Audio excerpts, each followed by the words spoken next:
Okay, I want to tell you a story about a time that they attempted to bribe me in order to stop being an activist. And I want to tell you this story because usually I've been a conservative activist for a long time. And when I first started and really re-engaged in the political process, probably back in 2010 when I ran for office and lost, and then when I jumped into more activism, community involvement, trying to make a difference on policies, and I started working for the Freedom Foundation in 2011, I was making a big impact where I live in Thurston County. Now, I want to tell the story about the attempted bribery because a lot of times other activists that I see out there, they're fearful, they're timid, they're worried about stepping forward and being involved. They hear stories of death threats or harassment or litigation, all of which I've experienced as well. But that's really not the only thing that happens out there. And in fact, I think that if you're an effective activist, I think one of the first things that'll happen to you is the establishment's going to see if there's some way they can buy you off. Here's what happened to me. In 2011, I was approached at a realtor meeting at Indian Summer in Thurston County. I'm just being very specific because it was easy to go back and remember. And it was a Republican that was used to present this to me, but it wasn't her idea. It was given to her by some of the Democrat establishment in the state. And I was offered a position. She came up and said, listen, there's a position opening for you on the Shorelines Hearing Board, which is essentially one of these mini boards that you get paid a lot to be on. And they said, we have this opening for you. And I said, well, I just ran as a Republican and lost, and the governor's a Democrat. Why would the governor want to appoint a Republican to a position on the Shorelines Hearings Board? And she said, well, they always save a couple positions here for Republicans. And, they got to have some people that kind of know that you obviously are pretty educated about property rights issues. They need somebody like you on the board. They always appeal to your ego, of course. And it sounds pretty reasonable. And by the way, it's not illegal. They can give these positions, they can offer them to anybody.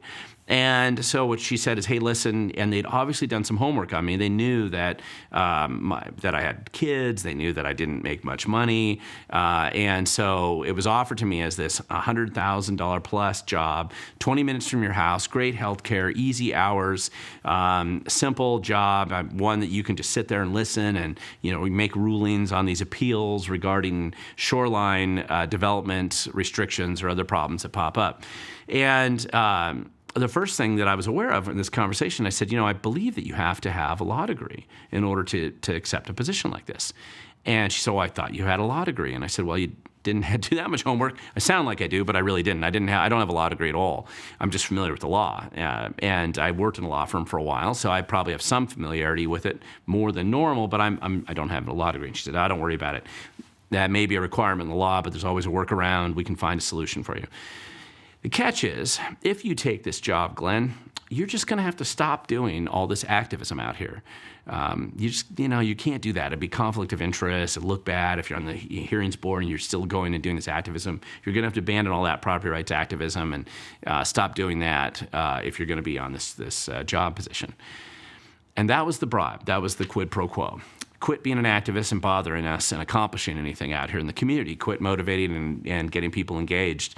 And if you do, we'll give you this high-paying job here so that that's your payoff. Now, I've seen this happen before, and sometimes it's not even so obvious as mine was, where I'll see activists get engaged and involved, and suddenly they'll get their dream job 2 states away, and that was influenced by a government decision somewhere. And those things sometimes come out of the woodwork if you're an effective activist. I've seen it happen several times. So I just want to give you a sense of some of the things that do happen to you as an activist. I did refuse to take that position. I actually found somebody that would be really qualified on that position because I want good people on the Shorelines Hearings Board, but they weren't interested in that. It was about taking me out of the activism scene and making sure I wasn't such a pain in big government's behind at the time. So that's just something that happened to me. I want to share that story with you. People a lot of times ask me about, what happens when you're an activist out there, and this is just a story I thought I'd share with you to give you an idea of just another way that I think big government tries to influence people. Because if you're willing to show up, you can make a big impact, and if they can bribe you to stop making that impact, they will.